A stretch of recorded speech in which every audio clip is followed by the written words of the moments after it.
E, portanto, dizer o seguinte: primeiro, relativamente ao Orçamento do Estado, nós queríamos só aqui esclarecer um aspecto que o Sr. Ministro levou à Assembleia, distribuiu à comunicação social, neste documento sobre o Orçamento do Estado, e que não é verdadeiro.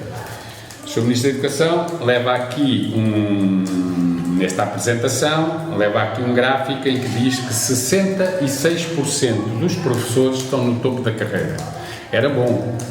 Só que o Sr. Ministro chama topo da carreira ao 7º, ao 8º, ao 9º e ao 10º escalões. O topo da carreira é o último escalão, é o 10º, não é o 7º. O 7º é um escalão intermédio. E, portanto, no topo da carreira, na verdade, estão 21,8% dos professores. O que numa profissão envelhecida, como é o nosso caso, é absolutamente normal, e só não estão lá mais que deveriam estar porque o tempo de serviço ainda não foi recuperado na totalidade. Ainda só houve uma tranche de recuperação, que foi a tranche de setembro que passou. Portanto, o topo da carreira tem, na verdade, hoje 21,8% dos professores e não 66%, que seria uma coisa estranhíssima, e gostaríamos, com certeza, iremos pedir o esclarecimento ao Ministro da Educação porque é que acha que o topo da carreira docente começa no 7º escalão. É bom para a propaganda, é bom para a opinião pública, para poder dizer já estão mais de metade no topo do que é que se queixam, mas é falso, não é verdade. Segundo, o Orçamento de Estado mantém o nosso setor da educação e aqui nós não vamos hoje referir-nos ao ensino superior e à ciência, que tem problemas também gravíssimos neste Orçamento de Estado, porque iremos fazer uma divulgação específica, autónoma, sobre as questões do ensino superior. Mas dizer que é um orçamento para a educação que mantém o setor em subfinanciamento, vale 2,7% do PIB em 2025, dizer que em 2024 valia 2,6%, há um aumento de 1/10%, longe do que era necessário, que era a aproximação progressiva aos 6% do PIB, e, para além disso, no conjunto do Orçamento do Estado, portanto, tendo em conta o valor total do Orçamento do Estado em 24 e o valor total do Orçamento do Estado em 25, a educação perde peso, portanto, decresce.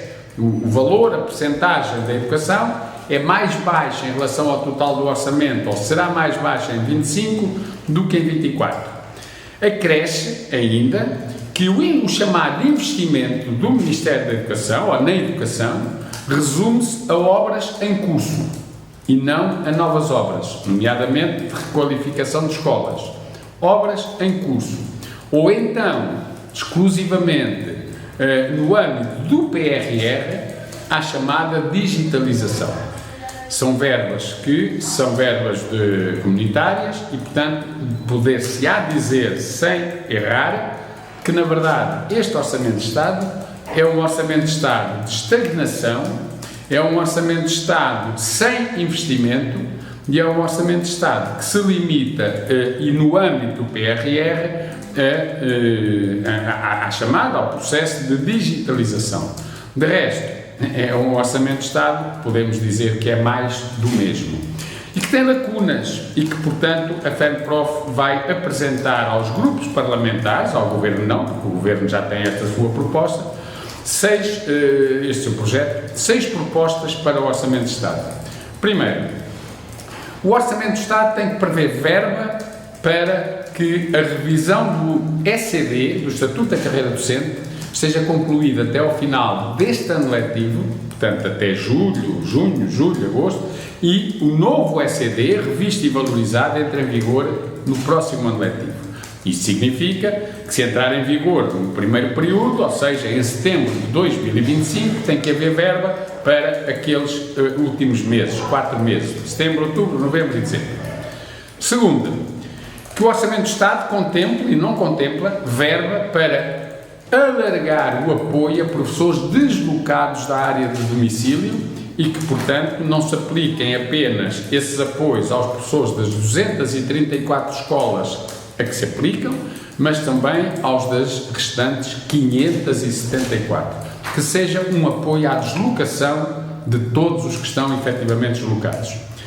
Terceira, verba para a criação de novos grupos de recrutamento. Já esteve, por exemplo, no Orçamento do Estado de 2018 e foi aprovada a criação e com verba prevista, do grupo de recrutamento de intervenção precoce. Acrescentamos aqui o de teatro e expressão dramática, mas há outros que também deverão ser criadas, nomeadamente criados no âmbito da educação tecnológica, de português língua não materna, portanto, criação de novos grupos de recrutamento. Quarta proposta, que o Orçamento de Estado preveja verba para que as escolas possam contratar mais profissionais e técnicos especializados, profissionais não docentes e técnicos especializados, designadamente no âmbito da educação inclusiva, psicólogos, terapeutas, porque são, digamos, dois tipos de profissionais que as escolas muito necessitam. Também assistentes operacionais. Neste caso, como se sabe, hoje é competência das câmaras municipais e, portanto, deve estar na transferência de verbas para os municípios prevista esse reforço. Quinta proposta, que haja verba para que se crie uma rede pública de creches, porque não é possível ter uma cobertura nacional de creches sem rede pública, e ela não existe, não é possível, e é indispensável essa criação, bem como de salas em jardins de infância da rede pública para garantir a universalização da educação pré-escolar a partir dos 3 anos. Foi o próprio Ministro que veio dizer que há 12 mil crianças neste momento sem acesso a jardim de infância. É preciso, é necessário, é indispensável garantir este acesso a todos e, portanto, tem que haver uma resposta que a rede privada não está a dar e que a rede pública tem que dar através da abertura de salas. Por último, sexta proposta, um reforço da ação social escolar no básico e secundário. Fala-se ali alguma coisa em relação ao superior, o básico e secundário está ali esquecido. E nós temos, pelos estudos últimos que têm sido divulgados, sabemos que a pobreza em Portugal aumentou, está a aumentar, e que, portanto, as pessoas têm cada vez mais dificuldades para que os seus filhos estejam na escola e a tendência muitas vezes é para o abandono, ou a tendência é para que o abandono precoce, que é concluída a escolaridade obrigatória, abandonar a escola. E, portanto, esse reforço que deve também refletir o esforço do Estado português na integração e inclusão de alunos imigrantes e refugiados. A verba prevista para este efeito é de 9,5 milhões de euros, 9,5, que é absolutamente insuficiente se nos lembrarmos que estamos a falar de uma população de 14% da população escolar, 14% são imigrantes e alguns refugiados, sobretudo imigrantes, e, portanto, há aqui uma exigência que é acrescida, nomeadamente ao nível do apoio da língua, do português língua não materna, da criação de condições para que eles possam não ser discriminados por exemplo, não acompanharem as aulas, por não dominarem a língua. Mas não apenas, portanto, vai muito para além da língua a necessidade de respostas com os mediadores, tudo isso todos esses profissionais que são necessários para garantir essa inclusão.